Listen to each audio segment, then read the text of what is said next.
And greetings, my friends, patriots, lovers of democracy, truth, and justice, believers in peace, freedom, and the American way. Thom Hartmann here with you. And yes, oh, great. First of all, over the weekend, I was in Portland, Oregon, giving a TED Talk on, of all things, how our Supreme Court has been making laws. And I want to get into a conversation with Phyllis Schlafly about that. Although first, she's on a tear about something that I've been noticing. I saw these articles. I read the Financial Times, as you know, pretty much every day, and you know, the U.S. is no longer, or China was. The headline is China poised to pass U.S. as world's leading economic power this year. China on top of the world. Uncertainty, not China replacing U.S. power. And so I thought that, you know, this sounds fascinating too. So Phyllis Schlafly is a conservative author and activist, constitutional lawyer, and founder of the Eagle Forum. EagleForum.org is her website. And Mrs. Schlafly, welcome back to the program. Thank you. Good to talk to you. So nice to have you with us. First of all, the Financial Times and China isn't. You know, as I'm sure you know, it was during the George Washington administration in 1793 that Alexander Hamilton presented his 11-point report on manufactures, one of the major points being recommending a tariff on imported goods. And from the George Washington administration until the Reagan administration, we had basically about a 30% import tax on most things, at least most things that we could make here. And we made things here. And then Reagan and then Clinton, in a big way, with NAFTA, CAFTA, SHAFTA, WTO, the whole bit, blew up all of this with free trade drop. Our average tariff now is around 2%. Is that not really what's going on here, that we shot ourselves in the foot, not that China shot us or whatever? Well, yes, I think free trade has been a racket. The trouble with free trade is you expect rules to be established and obeyed by both sides. But in the words of the old slogan, it takes two to tango. And what's happened is that we obey the rules, but China doesn't obey them at all. And China is a complete mercantilist country that is doing everything about its economy in order to benefit it at the expense of everybody else. Which is sort of the imperative for every country. I mean, that's basically what we did for 200 years, and that in and of itself isn't a bad thing. Big and strong. Yeah, and so I find these conversations fascinating. You're about as conservative as a person can get. I'm about as liberal as a person can get, and yet I think that we're seeing this in the exact same way. How do we take our trade policies back from the so-called centrists, whether it's the call them globalists.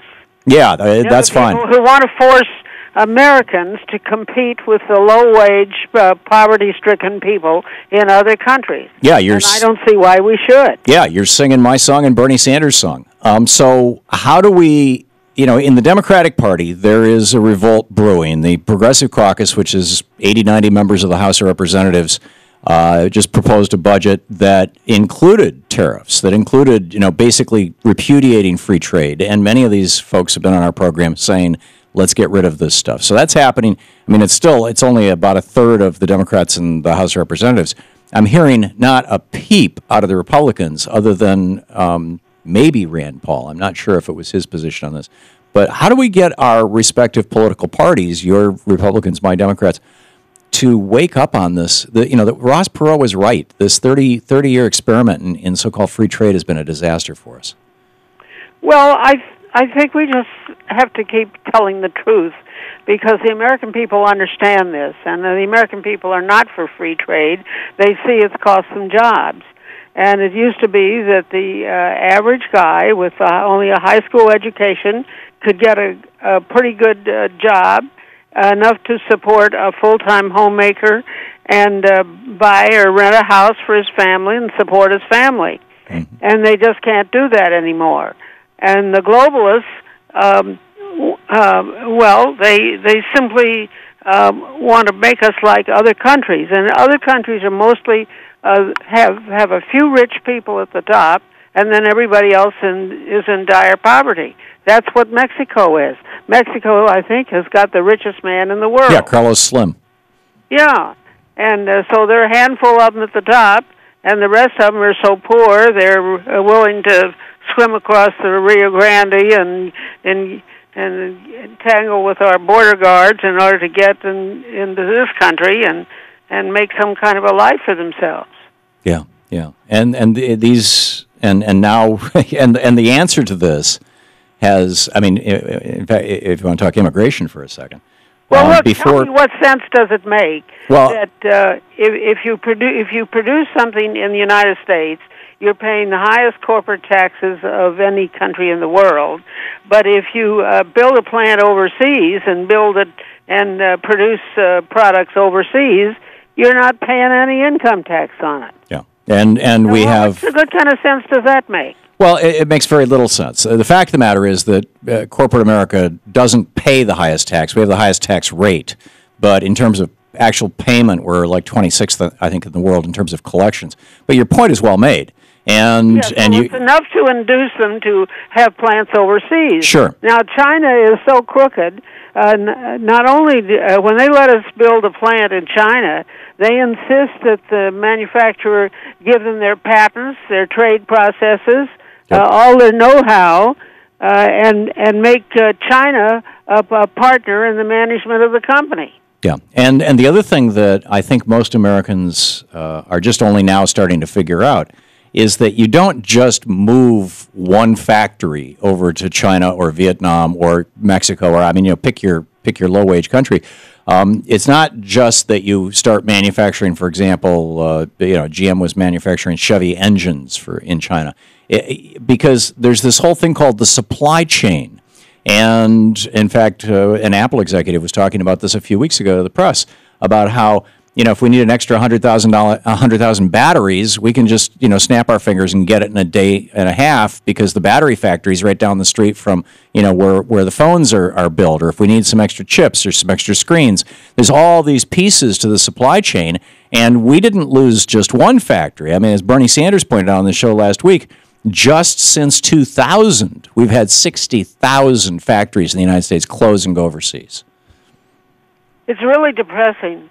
Because those are real people in this country, real jobs who men were supporting their families, and now they can't do it, and they've got to go take some minimum wage job somewhere and send their wife out to take another minimum wage job. Yeah, and it's not. This is not good for America. In fact, before 1980, the largest employer in the United States was General Motors, and what they paid in today's dollars was about $50 an hour. And today, the largest employer in the United States is Walmart, and they're paying on average around $10 an hour. And that I think that tells the whole story of the collapse of the middle class. We're becoming the working poor. We're becoming, as you point out, Yes, it sure does. And I'm maddest about they're taking away my electric light bulbs. Yeah, oh, really? The plants here and open the plants in China instead. Oh, yeah. And yeah. I don't like those Chinese light bulbs. Yeah, well, I'd be fine with them if they were made here in the United States. I'm with you on that. We're going to take a very, very short break. I want to talk with you about the Supreme Court. I read your book. EagleForum.org. Yeah, and EagleForum.org is the website. But if you can hold on, Phyllis Shafly will be right back with you. Phyllis Schlafly, excuse me. We'll be right back. Hang on just a second. It's 15 minutes past the hour.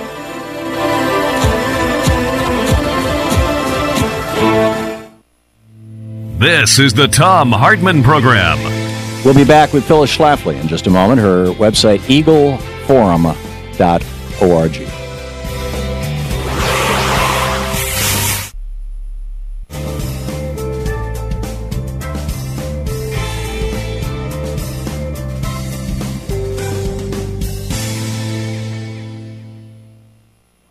Mrs. Schlafly?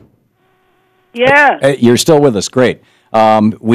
Just so you know what's going on here, because you said you might be available for a half-hour conversation. We have a 5-minute period here right now. We are still on the air. Our commercial affiliates, the commercial radio stations, which is about half. 5 minutes of ads. No, well, yeah, it's about half our audience. They're listening to ads right now. The other half of our audience is listening to you and me, and that's our on Free Speech TV, on Dish and Direct TV, and 60 Million Homes, on Armed American Forces Radio, on Pacifica radio stations around the country, on our nonprofit stations. So we can continue our conversation, and then I'll just re-summarize it in 4 minutes when we rejoin our commercial stations, and then we'll go to the 28 minutes at the bottom of the hour, okay? Okay. Makes sense? Okay, so I read your book. Was the title The Supremes? The Supremacists. The Supremacists. Thank you. I don't have it in front of me. Yeah, they're the judges who think they're ruling the country. Yeah. Well, they are ruling the country, it appears. And first of all, I'm curious your thoughts about some of the recent Supreme Court decisions. There was one last week where literally actually this wasn't the decision, it was the debate, but in the debate they were deciding how to write the rules for, basically for the decision there. What was that case? Oh, this was the cell phone, whether you can search somebody's cell phone when you stop them at a traffic stop or something. And the Supreme Court justices were debating among themselves, how do we write these rules? And I'm like, it's not your job to write the rules. Your thoughts, please. Well, that's right. And the Founding Fathers designed the separation of powers into three branches as the fundamental way that we would keep our liberty, because they weren't supposed to encroach on each other. But we've watched Obama, who now running an imperial presidency. He's just like and he thinks he can override that. For example, you saw him wave his pen around and said, well, if Congress doesn't pass the laws that I want, I'll just do it with my pen. All right. And so he does it that way and gets some of his bureaucrats in the executive branch to go ahead and write the law. And then likewise, the Constitution says that the president's job is to take care that the laws are faithfully executed. Well, if he doesn't like a law, he just plain doesn't enforce it, and he tells his attorney general, "Don't bother." Although, in fairness, and I don't disagree with you in principle, although I tend to like him and you tend not to like him, but the fact of the matter is that Ronald Reagan did the same thing with the Sherman Antitrust Act in 1982, and now we've got all these giant corporations that have basically squashed all the small companies and all the competition in America. I don't know how to comment on that. Okay, I'm just saying both presidents of both parties have done it. I can give you a list of complaints about Republicans. It's unlikely that any president has ever done it to the extent that Obama has, and bragged about it too. Yeah, but the Supreme Court. The Supreme Court just plain thinks that it can do it too, and that's why I called them supremacists. Yeah, and this is a power that is explicitly given to the legislative branch because we elect them. So we'll continue this conversation in about 30 seconds, so just hang on. We are talking with Phyllis Schlafly, conservative author and activist, constitutional lawyer, and founder of the Eagle Forum, eagleforum.org. We'll be right back.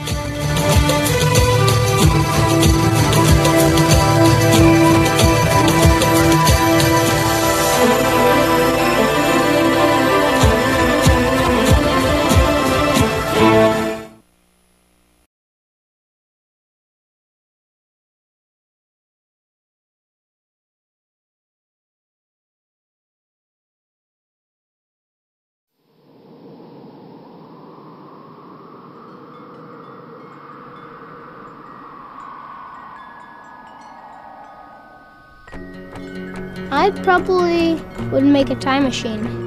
I would make medicine for the sick. I'd probably invent something new. 我会赢到5个总冠军戒指。 If I could have an extra 5 years to live. You said 5, right? 5 years. It's a long time. I would try to fix everything I did bad. I would bring my uncle back because I miss him very much. Why are you asking me that?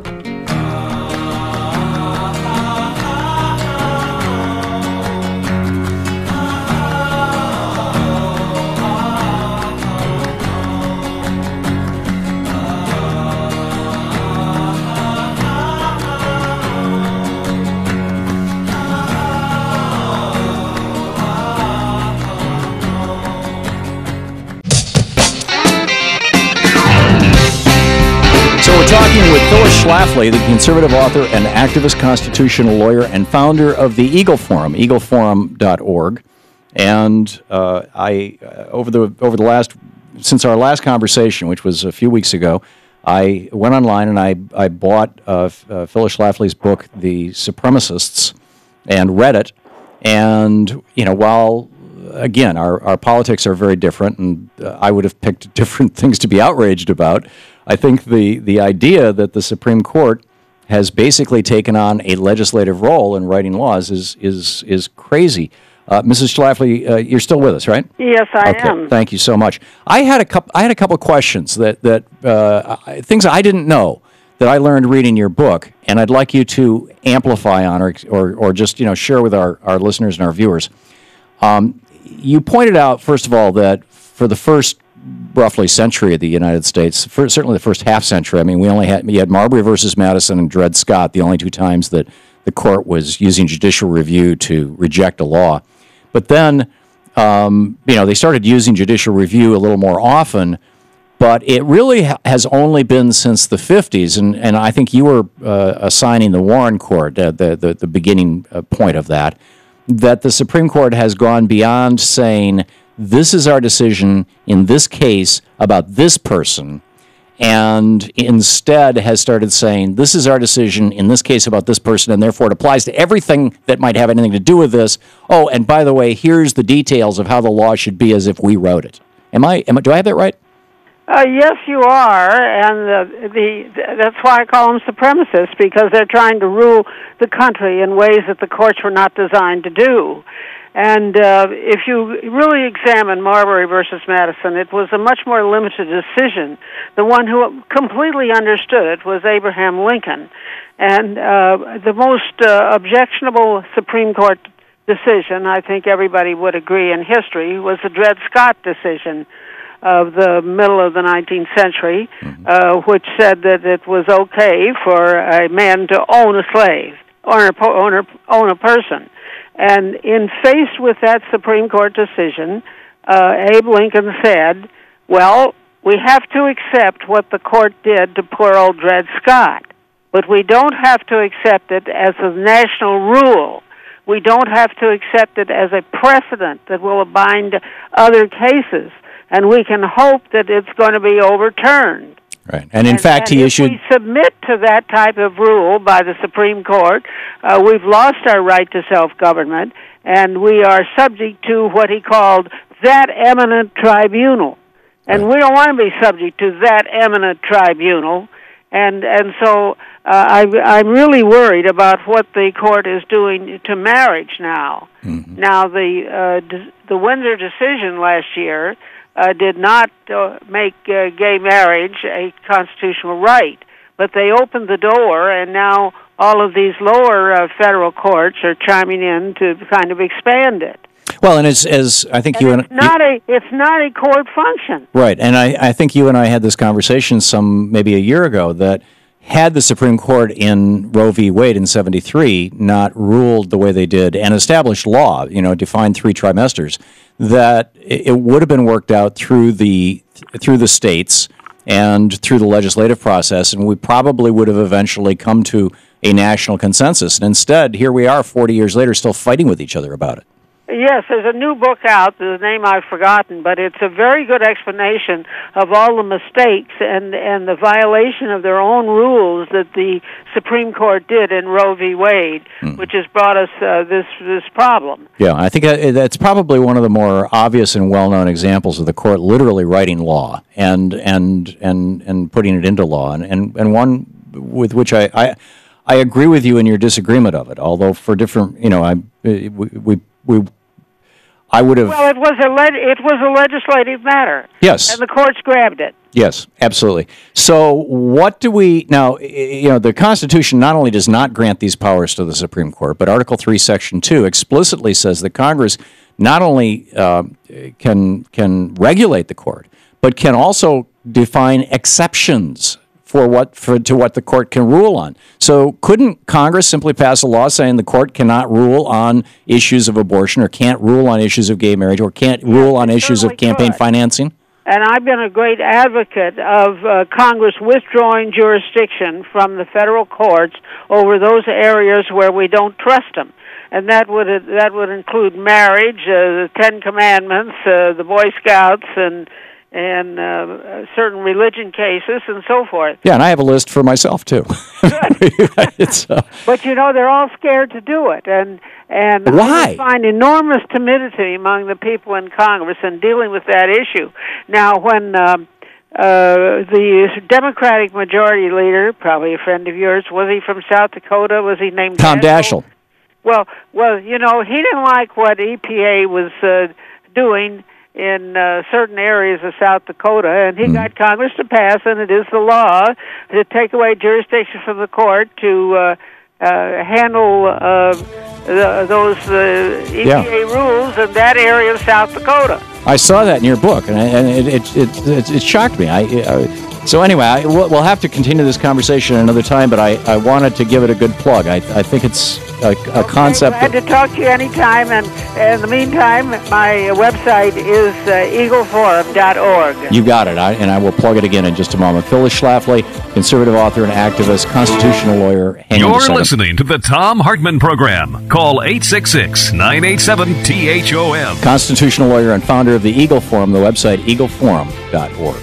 We will be back.